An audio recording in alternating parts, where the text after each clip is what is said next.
औज़ुबिल्लाहिमिनश्शैतानिर्रजीम बिस्मिल्लाहिर्रहमानिर्रहीम। उमैर मकसूद व्लॉग आपकी खिदमत में हाज़िर है। मैं इस वक्त मौजूद हूँ जी कसूर के गांव मालम कला में, जहाँ पे पपीते के बाग लगे हुए हैं। पपीता जो बेसिकली है वो सिंध की फसल है। तो हमारे बहुत ही प्यारे दोस्त हैं मोहम्मद ज़हीर साहब, उन्होंने भी यहाँ पे पपीते के बाग लगाए हैं। तो हम उनसे पूछेंगे जी कि पपीते के बारे में, वो किस तरह लगाया जाता है और इसके फ़ायदे क्या क्या हैं। और ये बेसिकली जो ज़हीर साहब हैं वो बहुत ही लेटेस्ट एग्रीकल्चर पे बिलीव करने वाले बंदे हैं। तो मैं ज़हीर साहब से पूछता हूँ, ज़हीर साहब आप मुझे ये बताइएगा कि ये जो फसल है वो किस तरह लगाई जाती है, इसकी पनीरी है, बीज है, ये किस तरह लगाया जाता है? जी, बिस्मिल्लाहिर्रहमानिर्रहीम। असल में पपीता जो बेसिक था वो हमारी सिंध की क्रॉप थी। तो सिंध के बाद पंजाब में इसको आहिस्ता आहिस्ता इंट्रोड्यूस किया गया और इसके ट्रायल बेसिस के ऊपर इसको देखा गया। तो अल्हम्दुलिल्लाह काफ़ी जगहों पे ये एक प्रॉफिटेबल बिजनेस रहा। बेसिक जो चीज़ें इनमें से हैं वो कुछ टेक्निकल बातें हैं जिनको हम लोग फॉलो नहीं करते और बहुत ज़्यादा नुकसान करवा के फिर हम इस फसल के ऊपर डिपेंड करते हैं जी फसल ही नुकसानदेह। हालांकि ये क्रॉप नुकसानदेह हरगिज़ नहीं है। इसके तरीक़ाकार, इसको लगाने का मेथड, इसकी तैयारी, इसकी बेड शेपिंग, इसकी स्प्रे का, इसकी शेड्यूल, पानी का शेड्यूल, ये वो सारी टेक्निकल चीज़ें अगर नहीं पता होगी तो हम नुकसान में चले जाएंगे। ये हाई रिस्क और हाई प्रॉफिट, हाई रिटर्न वाली क्रॉप है। तो हमने इसको जो चंद एक मेजर पॉइंट्स हैं वो ये हैं कि इसकी पनीरी लगाने का टाइम, प्लांट्स को हेल्दी मैच्योर करके ज़मीन में ट्रांसफ़र करना चाहिए। छोटे प्लांट जब ट्रांसफ़र करेंगे तो मोर्टेलिटी रेशियो इंक्रीज़ होगी, सिंपल। सेकंड चीज़ ये होती है कि हमने इसका डिस्टेंस किस पे रखना है। अगर हम इसका डिस्टेंस कम रखेंगे, प्लांट टू प्लांट कम रखेंगे तब भी नुकसान है, प्लांट टू प्लांट ज़्यादा रखेंगे तब भी नुकसान है, क्योंकि वो प्लांट पॉपुलेशन कंप्लीट नहीं होगी फील्ड के अंदर। ये जैसे ही ये दो चीज़ें हम कवर अप करते हैं, थर्ड चीज़ आती है कि हमने इसको लगाना इस खेलों के ऊपर है, बेड के ऊपर है, ज़मीन फ्लैट पे लगाना है, ये बड़ी अहम चीज़ है। क्योंकि पपीता को पानी जो है वो बहुत कम चाहिए होता है। पानी इसका सबसे बड़ा दुश्मन इसका पानी है। अगर इसकी रूट को डायरेक्ट पानी टच करता है तो इसको हाई फंगल अटैक होता है जिसकी कोई रिकवरी नहीं है। लेकिन अल्हम्दुलिल्लाह हम शुरू दिन से इसकी ट्रीटमेंट जो स्टार्ट करते हैं वो थायोफनेट से और डिफरेंट चीज़ें हैं। पहले दिन से हम उसकी ट्रीटमेंट का उस हिसाब से लेके आगे चलते हैं। तो बेड के ऊपर इसको लगाना होता है, ये एक अहम चीज़ होती है। बेड शेप बना के छोटा, उसके ऊपर हेल्दी प्लांट को और डिस्टेंस 6 बाई 9 रख के इसको हमने ट्रांसफ़र करना होता है ज़मीन के अंदर। और जो सबसे बेस्ट इसका टाइम है वो मार्च है।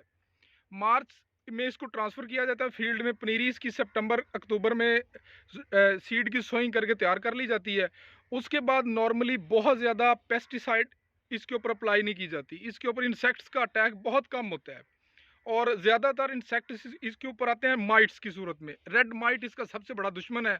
वाइट फ्लाई इसके ट्रांसफ़र करती है जो इसका वायरस है। मोज़ेक, येलो मोज़ेक वायरस और रिंग रिंग रोट वायरस इसका सबसे बड़ा, जो अभी तक जिसका वो ट्रीटमेंट नहीं आया, वो इसका सबसे बड़ा जानी दुश्मन है। अगर इन दोनों चीज़ों को हम कवर अप करके आगे निकल जाते हैं तो फिर इसका जो फ्रूट तैयार होता है वो 7 मंथ बाद इसका फ्रूट पिकिंग की सूरत में आ जाता है। और after 9 month, seed to 9 month, seed लगाने से 9 महीने बाद इसका फ्रूट मार्केट के लिए तैयार हो जाता है। मार्केट हम इसकी स्टार्ट कर देते हैं और इसकी जो मेन वजह मार्केट में रेट अच्छा होने की ये होती है कि सिंध का पपीता उन दिनों में मार्केट नहीं होता जिन दिनों में पंजाब वाले मार्केट बेच देते हैं। मार्केट खाली होती है और हमारा अच्छे रेट पे ये बिकता है। ये दो इनके अहम चीज़ें होती हैं।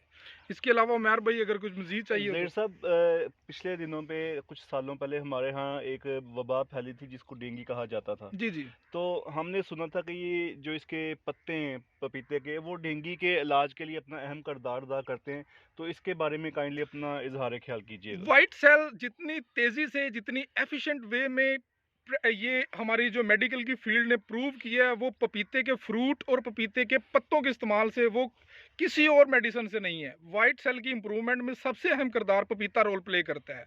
और इसके अलावा अगर इसके बेनिफिट्स को हम देखें डेंगू से हट के, तो वो बेशुमार हैं, जिनमें सबसे ज़्यादा हमारे जो शुगर वाले पेशेंट्स हैं, जो शुगर वाले लोग हैं, उनके जो ज़ख्म होते हैं वो ख़राब होने शुरू हो जाएँ तो फिर वो रुकते नहीं, उनकी पीप नहीं रुकती। पपीते का जो पेस्ट है, पपीते फ्रूट का जो पेस्ट है, हमारे जितने लोग जो हैं शुगर पेशेंट हैं, वो अपने ज़ख्मों के ऊपर अगर यूज़ करें एज़ ए मरहम पट्टी के तौर पे, जिस तरह मरहम कोई भी लगाई जाती है, तो वो बहुत जल्द रिकवर होता है, वो तकरीबन उससे 80-90% तक कंप्लीट रिकवरी मिल जाती है, जो दूसरी दवाइयों से हरगिज़ नहीं मिलती। ये इसका सबसे अहम और मेन जो मेडिकली फील्ड में है ना, वो इसका बेनिफिट है। अच्छा ज़हीर साहब, मुझे ये बताइएगा कि ये जो पपीते की फसल आपने लगाई, माशाल्लाह बहुत ही खूबसूरत बाग है। जी, जी। इस पे जो 1 एकड़ पे कितना खर्चा तकरीबन आ जाता है? इसका जो सीड से अगर हम इसकी पनीरी खुद तैयार करते हैं, और उसके लिए टेक्निकली एक्सपर्टीज़ को होना बहुत ज़रूरी होता है, क्योंकि हर फार्मर इसकी पनीरी तैयार नहीं कर सकता। ठीक है? उस जो स्टार्टिंग में जो दोस्त इसको लगाना चाह रहे हैं, वो पनीरी बाई कर लें किसी अच्छे सोर्स से। अगर कोई एक्सपर्ट आदमी है, वो लगाना चाहता है, तो वो छोटे लेवल पे इसको स्टार्ट कर ले और फिर आगे इसको बड़े लेवल पे लेके आए। तो जो खर्चे हैं, इसका एक्सपेंसेस हैं, वो 1 एकड़ पे ऑलमोस्ट इसकी सीड से लेके इसकी पिकिंग तक, मंडी जाने तक, वो कोई 2 लाख के राउंड अबाउट पहुँच जाता है। 2 से ढाई लाख तक पर एकड़ इसका एक्सपेंस आ जाता है। जी, थैंक यू ज़हीर साहब, बहुत ज़्यादा शुक्रिया। जी, जी। आपने हमें पपीते के बारे में आगाह किया और उसकी फसल में जी, के बारे वेलकम, में आगाह वेलकम। किया। बहुत थैंक यू। शुक्रिया जी।